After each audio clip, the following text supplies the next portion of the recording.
দেশবাসীর কাছে কৃতজ্ঞতা প্রকাশ করেছেন। সেই জন্য আমরা ভারপ্রাপ্ত চেয়ারম্যান জনাব তারেক রহমানকে আন্তরিকভাবে মুবারকবাদ জানাই, ধন্যবাদ জানাই, সংগ্রামী সালাম জানাই, শুভেচ্ছা জানাই এবং অভিনন্দন জানিয়ে স্লোগান দিচ্ছি, তারেক রহমানের সংগ্রাম, তারেক রহমান এগিয়ে চলো, আমরা আছি তোমার সাথে।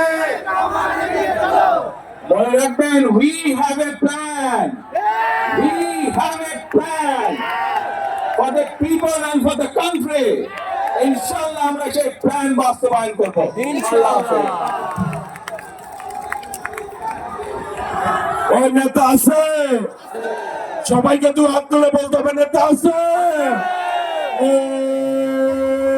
সেই নেতা তারেক রহমান, তারেক রহমান, তারেক রহমান, তারেক রহমান, তারেক রহমান, তারেক রহমান, তারেক রহমান, তারেক